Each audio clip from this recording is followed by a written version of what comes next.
we need to talk about the rumors of the new USC coach, Eric Musselman from Arkansas. Now, these are rumors. I am not telling you that he is going to be the coach, but he did go and interview, and USC reporters and those who cover the program seem fairly confident that there is a lot of mutual interest between the two, and USC could be finding their new head coach at Eric Musselman. Randy Bennett is also in the discussion. Jamie Dixon from TCU is there as well. Randy Bennett being from St. Mary's, if you're not aware of that. So there are some big names being talked about in this situation. Eric Musselman, we kind of thought maybe he wouldn't move on after he wasn't really hired for any of these open jobs, but here he is interviewing for USC, possibly going to get the bag. Evan, let's start with you first, man.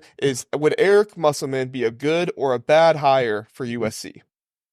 It'd be a fun hire, I think. The Must Bus coming to LA. He's kind of a West Coast. I mean, I know he coached at Nevada at one point. I don't know if he'd be good. I feel like he'd go both ways. I feel like he's the kind of guy who, I mean, he comes in, he can inject energy into a program almost immediately. He would get people, I mean, obviously out in LA, you've got a million other things to do besides go watch a college basketball game. But I think he'd do a really good job of getting fan support and getting people to show up to games. But it just seems like wherever he goes, he eventually kind of overstays his welcome. You know, things go a little sideways.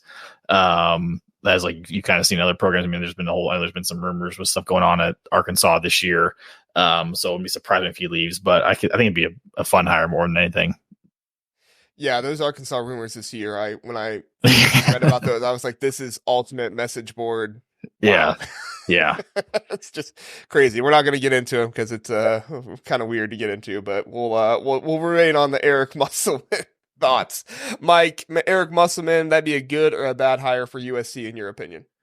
I mean, it's a great hire while it lasts, right? Right. I feel like he gives off big Urban Meyer vibes. Like he's going to burn bright like a star, and then he's going to burn himself out, and then he's going to step away and leave kind of a smoking crater. But like, is it worth it? Yeah. Would Arkansas say it's worth it? They made 2 Elite Eights in the Sweet 16. Nevada made a Sweet 16 and won a ton. He won a bunch in the CBA. Yeah. Second best CBA coaching record of all time, only behind George Karl. So like, son of a coach, done it his whole life, won pretty much at every level, everywhere. But yeah, he brings a lot of drama. But you know what? It's the West Coast. They can handle drama. Yeah. I mean, what's going to put USC on the map as a basketball school? That's tough. It's tough because I've lived in LA, and I'll tell you what, LA cares about 2 things when it comes to sports, and it's the Dodgers and the Lakers, and everybody else, it's whatever. And you have to grab people's attention. Mm-hmm. You really do. And Musselman, I mean, I think would grab people's attention in a big way. So yeah, I think you absolutely do it. You have a few good years and you deal with the fallout when it happens. Hey, he grabbed my attention. What was it? Was it last year when he beat Kansas and he started running around the court with his shirt off after the NCAA tournament? I mean, hey, he starts doing that, he's going to grab a lot of people's attention over there in LA. So, yeah, I mean, Musselman obviously would be a good hire in my opinion. He has just had success everywhere that he's gone. Nevada, like you said, the CBA, Arkansas, he did well there. I think he's only missed the tournament twice in his career. He technically didn't make the tournament in 2020, but I mean, nobody made the tournament that year.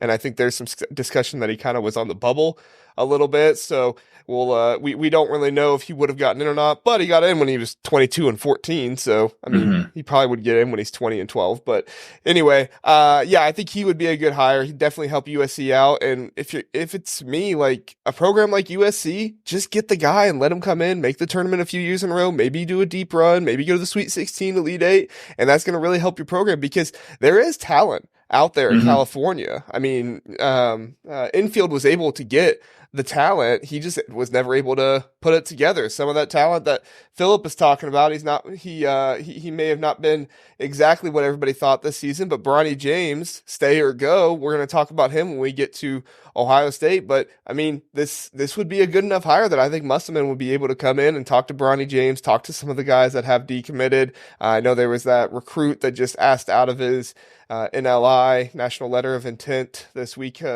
for that. So, I mean, this is a guy with enough prestige that if he comes in, he should be able to round some of these guys back in. Evan, let's go back to you, man. If USC did make this hire, so hypothetically, but kind of also like it probably is going to happen, if USC does make this hire, how does Musselman stack up in the Big Ten? Is he a top 3 coach, top 5 coach, Ooh, man, top 10 coach? I mean, where would you kind of estimate? Obviously, I'm not asking you to do a whole Big Ten rankings right now, but where would you kind of estimate him to be at? I think Matt Painter probably is number 1. Brad Underwood's up there too. Izzo, yeah. Izzo, right? You probably put him definitely top 5. If not, he's definitely knocking on the door at 3. I think the only thing he's missing, kind of like with Painter, was just that Final Four run that he hasn't had yet. So if he can get that, he's definitely up there, because as we've talked about, he is, wherever he goes, he just wins. And being in LA, like having, I assume, I don't know what their NIL stuff is. I would assume it's pretty decent with the alums of that school, but I mean, he's a guy who he lives in the portal. I mean, I feel like the running joke is that there's a guy in the portal, Musselman's probably reached out to them no matter who they are. And I feel like going to a place like USC out in LA, it's a very attractive place for anybody in the portal. So I feel like he could really thrive out there and make it, make a statement in the Big Ten, because I kind of forget that these 4 schools are coming in from the West Coast. So I think he'd be definitely top 5 in the Big Ten for sure. If not, right there at 3. Yeah, I think it's the argument of Tom Izzo and Brad Underwood with him, right? I mean, Brad Underwood has kind of silenced the haters a little bit this season, getting to the Elite 8. I think if they play any other team except Purdue and UConn, they're probably in the Final 4. I mean, absolutely. Probably, we don't know for sure, but they probably are in the Final 4. And at the same time, you have Tom Izzo, who he is kind of not doing his best the past 3 or 4 seasons. I think even Michigan State fans would admit that, but he still is able to win games in March. He had it close with North Carolina at the beginning of the game, showed that he could still make that happen. So I think Musselman comes in and top 5 for sure, like you said, but that top 3 is kind of the iffy part there. Mike, what are your thoughts? Top 5, top 3? What do you think? 3-ish. I mean, I think Painter and Izzo I'm taking still. I mean, Izzo he gets the Lifetime Achievement Award for me at this point. He did win a national title, however long ago it was. He did do it, and he does win, like you said, in March still.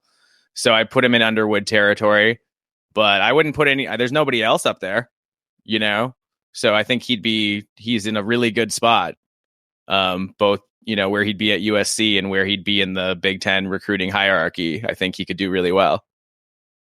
Yeah, I think you could too, and definitely would make a splash for USC going into the season. I mean, if there is any year that a Pac-12 team was going to fire their head coach, it was this year that's coming into the Big Ten, because it's kind of like you get that reset. You're able to bring guys in, and people are going to give you a little bit of forgiveness if you don't do too hot at the beginning, because they say you're in a new conference. But yeah, it's very, very interesting.